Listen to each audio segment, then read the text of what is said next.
दोस्तों स्वागत है आपका हमारे और आपके YouTube चैनल पे। हम लोग आए हैं बहुत ही सुंदर और खूबसूरत आकर्षित मनमोही जगह पर और आप लोग भी हो हमारे साथ। इस जगह का नाम है दोस्तों कैची धाम। इस जगह को जाना जाता है कैची जगह के नाम से। यह नैनीताल जिला में स्थित है दोस्तों और हम लोग भी हैं इस जगह को एक्सप्लोर करने आए हैं। आप भी हमारे साथ आए हो। चलते हम लोग आगे इस खूबसूरत वादियों को देखते। दोस्तों हम अभी हैं दुर्ग के लौहपथ गामिनी विश्राम स्थल में, जो कि 1891 में प्रारंभ हुआ, जिसको लगभग आज 133 साल पूरे हो चुके हैं। दुर्ग जंक्शन बंगाल नागपुर रेलवे का हिस्सा था। बंगाल नागपुर रेलवे की नागपुर आसनसोल मुख्य लाइन, जो 1891 में पहली बार दुर्ग जंक्शन पर आई थी। 1890 में खोला गया cross country Howrah Nagpur Mumbai line दूसरा लंबा रास्ता था जो दुर्ग जंक्शन से होकर गुजरता था। भिलाई इस्पात संयंत्र का उद्घाटन 4 फरवरी 1959 को किया गया, जिसने दुर्ग जंक्शन के महत्व को बढ़ा दिया। यहां से सीधे दोस्तों हम चलते हैं नागपुर जंक्शन में, क्योंकि हमारी नागपुर से सीधे दिल्ली जाने के लिए ट्रेन की बहुत सारी सुविधा होती है। हमारा सफर दोस्तों बहुत ही कम पैसे में होता है। अगर हम ऐसे जाते हैं तो बहुत सारे पैसे बच जाते हैं, जिससे हम बहुत सारी जगह घूम सकते हैं। और दोस्तों हम जर्नल कोच में भी सफर करते हैं, जिससे कि आपको बहुत सारे मनमोहक प्रस्तुति दृश्य दिखाने हमें जाना होता है दिन प्रतिदिन। तो बहुत सारे पैसे लगते हैं, तो हम पैसे बचाते हैं, फिर बहुत सारा और पैसे बचाते हैं, तब आप सब तक यह खूबसूरत नज़ारा हम पहुंचा पाते। दोस्तों हमारी ट्रेन आम गांव में रुक जाती है, क्योंकि वंदे भारत ट्रेन का आने का समय हो चुका होता है और हमारी ट्रेन समय से पहले ही लेट चल रही होती है। बिलासपुर नागपुर बिलासपुर वंदे भारत एक्सप्रेस ट्रेन की सेवा सप्ताह में 6 दिन शनिवार को छोड़कर दोनों छोर से संचालित की जाती है। इस ट्रेन के रायपुर, दुर्ग, राजनांदगांव और गोंदिया स्टेशनों में स्टॉपेज दिए गए। वैनगंगा नदी के ऊपर पहुंच जाते हैं दोस्तों। वैनगंगा नदी गोदावरी नदी की प्रमुख सहायक नदियों में से एक है। इसका स्रोत मध्य प्रदेश के सिवनी जिले में महादेव पहाड़ियों से निकलती है। मध्य प्रदेश और महाराष्ट्र में जल निकासी करता है। आज करोड़ों का मूल्य रखने वाली नागपुर स्टेशन की जमीन खैरागढ़ के राजा ने ब्रिटिश सरकार को 1 रुपए में बेची थी। मध्य रेलवे नागपुर मंडल के इस स्टेशन की इमारत सावनेर से लाए गए बलुआ पत्थर से बनाई गई है। यह इसकी खास विशेषता है। हमारी दूसरी ट्रेन आ चुकी होती है और नागपुर जंक्शन से निकल जाती है, जो कि हमें सीधे दिल्ली लेकर जाएगी। फिर बहुत खूबसूरत हरियाली से भरा नजारा हमें दिखाई देता है और हमें भी बैठने के लिए सीट मिल जाता है। और कुछ इस तरीके से हमारे बोगी के कोच का नजारा आपको सामने नजर आएगा। काफी ज्यादा भीड़ होती है। कुछ लोग तो खड़े होकर सफर कर रहे होते हैं और कुछ लोग बोगी के ज्वाइंट के पास अपनी जान जोखिम में डालकर सफर कर रहे होते हैं। फिर दोस्तों जल्दी से सुबह हो जाती है और हम पहुंच जाते हैं दिल्ली। बेहद खूबसूरत सा सुबह का दिलकश दिल्ली का आपको नजारा सूरज का सामने जगमगाता हुआ नजर आएगा। दोस्तों हम पहुंच जाते हैं महाराणा प्रताप अंतरराज्यीय बस अड्डा अथवा ISBT कश्मीरी गेट, जो कि कश्मीरी गेट, बस अड्डा इत्यादि नामों से लोकप्रिय है। दिल्ली में स्थित भारत के सबसे पुराने और सबसे बड़े अंतरराज्यीय बस अड्डों में से एक है। यहां से दिल्ली और 7 अन्य राज्यों हरियाणा, जम्मू कश्मीर, पंजाब, हिमाचल प्रदेश, उत्तर प्रदेश, राजस्थान और उत्तराखंड के बीच बस सेवा चल रही है। ये लगभग 13 एकड़ क्षेत्र में फैला हुआ है तथा यहाँ से एक दिन में 1800 से अधिक बसें चलती है। हम दोस्तों यहाँ से सीधे निकल पड़ते हैं हरिद्वार और ऋषिकेश की ओर, जिसका वीडियो जल्द आपको हमारे चैनल में देखने को मिलेगा।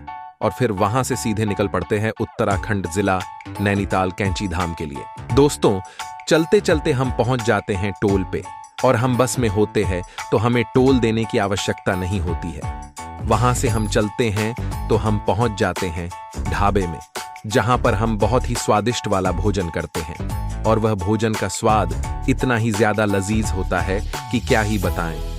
कितना लजीज था दोस्तों। हम कहीं भी जाते हैं तो हम किसी भी रेस्टोरेंट या फिर खाने वाली जगह पर या ढाबे पर स्वादिष्ट व्यंजन मांगते हैं तो थाली हम मांगते हैं, जिस पर हमें मिलता है 2 रोटी चावल, सब्जी, दाल, अचार और वहां के लोकल खानों का स्वाद भी हमें पता चल जाता है। जैसे ही हम खाना खाते हैं तो हमारी बस तैयार होती है आगे की ओर चलने के लिए। इस वक्त हम हैं हरिद्वार और ऋषिकेश वाले रास्ते पर।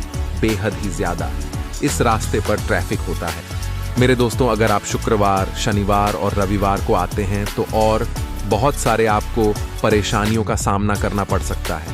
अगर आप होटल को रेंट पर लेते हैं तो क्योंकि सारी जगह पर बहुत ही ज्यादा भीड़ होती है और सारे होटल पर रूम भरे होते हैं। तो दोस्तों, हरिद्वार और ऋषिकेश की सारी जानकारी आपको हमारे अगले वीडियो पर उपलब्ध हो जाएगी। बने रहे हमारे साथ और हम हैं अभी नैनीताल जाने वाले रास्ते पर। खूबसूरत वादियों के बीच खूबसूरत शहर और रोड हमारे भारत देश की खूबसूरती प्रदर्शित करता है। दोस्तों, अगर आप नैनीताल वाले रास्ते पर जाते हैं तो आपके मन पर एक ही गाना चलेगा। पता नहीं किस रूप में आकर नारायण मिल जाएगा। निर्मल मन के दर्पण में वह राम के दर्शन पाएगा। दोस्तों, सिर्फ राम का नाम लेकर आगे बढ़ते रहना है और इन सारी खूबसूरत वादियों का लुफ्त और बेहद सारा आनंद उठाना है और बहुत सारा अनुभव भी करना है इन खूबसूरत जगह का और यहाँ की खूबसूरत मौसम का भी। दोस्त, काफी ठंडी जगह है तो अपनी गर्म कपड़े आप चाहे तो साथ में रख सकते। दोस्तों, आप चाहे तो ट्रेन पर भी यहाँ पहुंच सकते हैं। नैनीताल और नई दिल्ली के बीच चलने वाली सबसे तेज ट्रेन द्वारा नई दिल्ली पहुंचने में 5 घंटे 35 मिनट का समय लगता है। 3 ट्रेनें प्रतिदिन नैनीताल से नई दिल्ली के बीच चलती हैं। Kathgodam railway station, station code KGM, एक प्रमुख और निकटतम रेलवे स्टेशन है जो नैनीताल जिले और उत्तराखंड के कुमाऊं क्षेत्र के अन्य सभी प्रमुख हिस्सों को जोड़ता है। और अगर आप ट्रेन से सफर करते हो तो आपको काठगोदाम में ही उतरना पड़ेगा। फिर वहां से बस या टैक्सी लेकर आपको अपने नैनीताल का आगे का सफर तय करना है। या और भी बहुत सारे वहां पर अनेक घूमने वाली जगह है और भगवान का आशीर्वाद और दर्शन करने वाली भी जगह है। तो आप चाहे तो मग्न होकर घूम सकते हैं, बेहद सारा लुफ्त भी उठा सकते हैं। हम हैं दोस्तों नैनीताल से कैंची धाम की ओर जाने वाले रास्ते पर और आप भी हो हमारे साथ। दोस्तों, हम चलते हैं आगे। कैंची धाम आश्रम नैनीताल शहर से 18 किलोमीटर दूर भवाली क्षेत्र में स्थित है और मोटर योग्य सड़कों से अच्छी तरह से जुड़ा हुआ है। आप कैंची धाम तक ड्राइव कर सकते हैं या यहाँ पहुँचने के लिए टैक्सी किराए पर ले सकते हैं। ट्रेन से यात्रा करने वाले लोगों के लिए काठगोदाम निकटतम रेलवे स्टेशन है। कैंची धाम से 45 किलोमीटर दूर स्थित रेलवे स्टेशन से कोई भी साझा या निजी टैक्सी किराए पर ले सकता है। दोनों स्थानों के बीच बसें भी चलती हैं। हवाई यात्रियों के लिए पंतनगर हवाई अड्डा निकटतम है जो 76 किलोमीटर दूर है। आप हवाई अड्डे से टैक्सी किराए पर लेकर NH 109 के माध्यम से कैंची धाम तक पहुंच सकते हैं। कैंची धाम मंदिर वर्ष के हर समय अपने भक्तों का स्वागत करता है। यहाँ गर्मियां शानदार होती हैं जिससे यह आगंतुकों और भक्तों के लिए सुखद समय बन जाता है।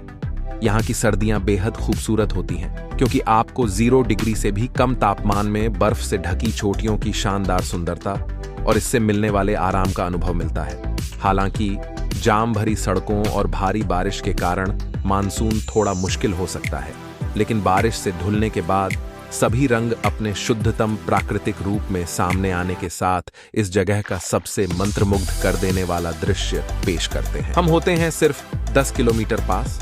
नैनीताल से जल्द हम पहुंच जाते हैं। नैनीताल खूबसूरत वादियों का लुफ्त उठाते हुए ऐसा नजारा हमने पहली बार देखा दोस्तों, और यह एक यादगार लम्हा था। नैनीताल भारत के उत्तराखंड राज्य का एक प्रमुख पर्यटन नगर है। यह नैनीताल जिले का मुख्यालय भी है। कुमाऊं क्षेत्र में नैनीताल जिले का विशेष महत्व है। देश के प्रमुख क्षेत्रों में नैनीताल की गणना होती है। यह छखाता परगने में आता है। छखाता नाम षष्टिखात से बना है। षष्टिखात का तात्पर्य 60 तालों से है। इस अंचल में पहले 60 मनोरम ताल थे, इसीलिए इस क्षेत्र को षष्टिखात कहा जाता था। आज इस अंचल को छखाता नाम से अधिक जाना जाता है। आज भी नैनीताल जिले में सबसे अधिक ताल हैं। इसे भारत का लेक डिस्ट्रिक्ट कहा जाता है क्योंकि यह पूरी जगह झीलों से घिरी हुई है। नैनी शब्द का अर्थ है आंखें और ताल का अर्थ है झील। झीलों का शहर नैनीताल उत्तराखंड का प्रसिद्ध पर्यटन स्थल है। बर्फ से ढके पहाड़ों के बीच बसा यह स्थान झीलों से घिरा हुआ है। इनमें से सबसे प्रमुख झील नैनी झील है, जिसके नाम पर इस जगह का नाम नैनीताल पड़ा है, इसलिए इसे झीलों का शहर भी कहा जाता है। नैनीताल को जिधर से देखा जाए यह बेहद खूबसूरत। दोस्तों, स्कंद पुराण के मानस खंड में नैनीताल को ऋषि सरोवर अर्थात 3 साधुओं अत्रि, पुलस्क तथा पुलक की भूमि के रूप में दर्शाया गया है। मान्यता है कि यह तीनों ऋषि यहां पर तपस्या करने आए थे, परंतु उन्हें पीने का पानी नहीं मिला। अतः प्यास मिटाने हेतु वे अपने तप के बल पर तिब्बत स्थित पवित्र मानसरोवर झील के जल को साइफन द्वारा यहां पर लाए। दूसरे महत्वपूर्ण पौराणिक संदर्भ के अनुसार नैनीताल 66 शक्तिपीठों में से एक है। इन शक्तिपीठों का निर्माण सती के विभिन्न अंगों के गिरने से हुआ है, जब भगवान शिव सती को जली हुई अवस्था में ले जा रहे थे। मान्यता है कि इस स्थान पर सती की बाईं ओनंक नैन गिरी थी, जिसने नैनीताल के संरक्षक देवता का रूप लिया। इसीलिए इसका नाम नैनताल पड़ा, जिसे बाद में नैनीताल के नाम से जाना जाने लगा। इस तालाब के उत्तरी छोर पर नैना देवी का मंदिर है, जहां पर देवी शक्ति की पूजा होती है। अलमा पहाड़ी एक भूस्खलन प्रवण क्षेत्र था। यह पहले से ही 1836 और 1869 में 2 बार भूस्खलन का सामना कर चुका था, लेकिन सितंबर 1880 में हुए भूस्खलन ने नैनीताल का इतिहास बदल दिया। 2 दिन बाद भारी बारिश के बाद जमीन खिसक गई और 150 लोग इसके साथ दब गए। 39 घंटों में 25 इंच जमीन खिसक गई और इससे पहाड़ियों से अचानक पानी बढ़ने लगा। लोग नैना देवी मंदिर, स्वयंसेवक, अर्दली रूम और बेल की दुकान से पानी को बचाने के लिए काम कर रहे थे, लेकिन सब व्यर्थ। लापता और मृतकों में 108 भारतीय और 42 अंग्रेज थे। नष्ट हुए मंदिर को फ्लैट्स नामक एक मनोरंजन क्षेत्र में पुनर्जीवित किया गया था, जो भूस्खलन के स्थान पर बनाया गया था। चूंकि नैनीताल एक प्रमुख यूरोपीय स्थल था, एडवर्डियन और विक्टोरियन युग के दौरान अंग्रेजों के लिए कई स्कूल बनाए गए थे। नैनीताल नगर निगम की स्थापना भी अंग्रेजों ने की थी। पाए जाने के बाद अंग्रेजों के तेजी से आगमन के कारण इसे आवश्यक समझा गया और 1850 में इसका निर्माण किया गया। भारतीयों को मजदूरों के रूप में काम करने और अन्य सेवाओं तक ही सीमित रखा गया। 1880 के भूस्खलन के बाद भी यह प्रवृत्ति 1925 में एक दिन तक जारी रही, जब ब्रिटिश नागरिकों को अपनी छुट्टियों के लिए इंग्लैंड जाने के लिए सब्सिडी से पुरस्कृत किया गया। स्वतंत्रता के वर्ष 1947 तक ब्रिटिश जनसंख्या लगभग 0 थी और शहर भारतीयों से भर गया। नैनीताल घूमने का सबसे अच्छा समय मार्च से जून के बीच है, लेकिन अगर आप मानसून के मौसम में घूमना चाहते हैं तो जुलाई से सितंबर के महीने में यहां न जाएं, क्योंकि इस दौरान लैंडस्लाइड खतरा ज्यादा रहता है। सर्दियों में घूमने के लिए अक्टूबर से फरवरी का महीना बेस्ट कहा जाता है कि दिसंबर से मार्च के बीच जो भी पर्यटक नैनीताल की तरफ घूमने के लिए आते हैं और उस दौरान बर्फबारी होती है, तो वह पर्यटक बहुत खुशनसीब होते हैं जो उस समय बर्फबारी का आनंद लेते हैं। नैनीताल में मानसून का मौसम जून से सितंबर के महीने तक होता है। आपको इस समय क्यों जाना चाहिए? यदि आपको बारिश पसंद है और पहाड़ों में बारिश के मौसम के रोमांच का अनुभव करना पसंद है, तो मानसून के मौसम में नैनीताल की यात्रा करना एक अच्छा विचार है। उत्तराखंड भारत के उत्तर में स्थित एक राज्य है जिसमें हिमालय पर्वत श्रृंखला पाई जाती है। इस पहाड़ी राज्य में दुनिया के कुछ उच्चतम पर्वत शिखर शामिल हैं। उनमें से बहुत से शिखर ऐसे हैं जिन पर अभी तक विजय प्राप्त नहीं हुई है और कई बेनाम हैं। उत्तराखंड में बड़ी संख्या में चोटियाओं अभी भी सुरक्षा कारणों से चढ़ने की अनुमति नहीं दी जाती है, क्योंकि यह क्षेत्र पीपुल्स रिपब्लिक ऑफ चाइना के तिब्बत स्वायत्त क्षेत्र के सीमा के निकट है। उत्तराखंड जैसे पहाड़ी इलाकों में अक्सर हमें फ्लैश फ्लड, भूस्खलन और पहाड़ों के गिरने की खबर मिलती है। पिछले कुछ सालों में ये घटनाएं बढ़ गई हैं। इसके पीछे बड़ी वजह है पारिस्थितिकी के अनुसार संवेदनशील हिमालयी इलाकों में इंसानों की गतिविधियों का बढ़ना। हिमाचल और उत्तराखंड के पहाड़ उम्र के हिसाब से युवा है, ये अभी मजबूत हो रहे हैं। ऐसे में इन पर हो रहे विकास कार्यों की वजह से दरारें पड़ती हैं, टूट फूट होती है, जिससे पहाड़ों का भार संतुलन बिगड़ता है। बारिश के मौसम में या फिर बारिश के बाद इनकी नींव कमजोर हो जाती है और टूटकर गिरने लगते हैं। दोस्तों, अगर हम उत्तराखंड के रास्तों से गुजरते हैं और हम देखेंगे कि खूबसूरत पर्वत में छाए हुए घनघोर बादल, परिंदों की मधुर मधुर सी चहचहाहट, नदियों की लहरें आवाजें कल कल करती हैं। खुशियां ही खुशियां बसती हैं यहां हर पल। शांत और स्थिर पर्वत मानो खुद में समेटे हुए कई यादों और किस्सों को चहचहाना पंछियों का। सादगी भरे लोगों के चेहरे और देवभूमि यूं ही नहीं कहते इस जगह को, भगवान भी यहां आकर ठहरे हैं। गिरना, उठना, संभल कर चलना, आगे बढ़ते रहना पर्वत सिखाते हैं। दोस्तों, आपको पता है पर्वत लोग रोजगार की तलाश में शहर जाते हैं और शहरी लोग शुद्ध सांसें लेने पर्वत आते हैं। वैसे दोस्तों, प्रकृति की अनुभूति को पर्वत पर आकर ही महसूस किया जा सकता है। उत्तराखंड पर्वत की खूबसूरती में नैसर्गिक सौंदर्य के साथ ये देवताओं की भूमि कहलाती। दोस्तों, पर्वत के लोग सही राह दिखाने वाले छल कपट से दूर। वहीं अगर हम ढूंढना चाहें तो प्रकृति की गोद में बेशुमार खजाना है। आपको शायद पता ना हो, पर्वत की महिलाएं ऊंची पर्वत, विशाल वृक्षों में निडर होकर घास और लकड़ियां काटती हैं, क्योंकि वो खतरों से खेलने का हुनर जानती हैं। आज के समय में शहरों की हवाओं में प्रदूषण और बीमारियों पर पर्वत में आज भी हैं। शुद्ध हवाएं मिलेगी भले ही सुख सुविधाओं से वंचित हैं। पर्वत पर सुकून के पल आज भी तुम्हें यही मिलेगा और पर्वत की चाय की बात है खास। पर्वत के लोग पर्वत जैसा दिल रखते हैं, तभी पर्वत में रह पाते हैं। पर्वत के लोग सादा और पौष्टिक भोजन करते क्योंकि वो बेहद मेहनतकश होते हैं। पर्वत में जब घर के बच्चे रोजी रोटी की तलाश में बड़े शहरों को पलायन करते हैं तो घर के सदस्यों की नजरें उनके वापस आने की राह तकती हैं। झील की पनाहों में बादलों के साए में बसती राहतें। यहाँ इतना अद्भुत जगह है, पर्वत की खूबसूरत वादियां, और पर्वत रोक लेते हैं पर्यटकों को। यहाँ बार बार इतनी खूबसूरत जगह होती है दोस्तों। हम दोस्तों आपको सीधा ले चलेंगे हिमालय पर्वत का खूबसूरत सा नजारा दिखाने, और वहां से ले चलेंगे आपको कैची धाम, जहां से हम आपको बेहद सारा आशीर्वाद प्राप्त करवाएंगे। बजरंग बली जी का और नीम करोली बाबा जी का भी दोस्तों। चलते हैं अब यहाँ से आगे। ये रास्ता दोस्तों मुक्तेश्वर धाम की तरफ भी जाता है। उत्तराखंड के नैनीताल शहर से 51 किलोमीटर दूर मुक्तेश्वर धाम स्थित है, जो कि प्राकृतिक सौंदर्य से भरपूर है। यही नहीं, मुक्तेश्वर धाम धार्मिक स्थल होने के साथ ही एक अद्भुत पर्यटन स्थल भी है। यदि आप अपने आप को खोजना चाहते हैं तो आपको इस धाम के दर्शन जरूर करने चाहिए। यह मंदिर करीब 2 से 12 मीटर की ऊंचाई पर मुक्तेश्वर नाम की चोटी पर स्थित है, जिसे पांडव काल का धाम माना जाता है। मान्यताओं के अनुसार यहाँ पांडवों ने अज्ञातवास के दौरान शिवलिंग की स्थापना की थी, जिसकी काफी मान्यता है। वहीं यह मंदिर भारत का एक बेहद प्राचीन मंदिर है, जो हिंदू धर्म ग्रंथ में भगवान शिव को समर्पित 18 सबसे महत्वपूर्ण मंदिरों में से एक के रूप में जाना जाता है। और आपको दोस्तों हिमालय का भी खूबसूरत नजारा रास्ते में मनमोहित कर देगा।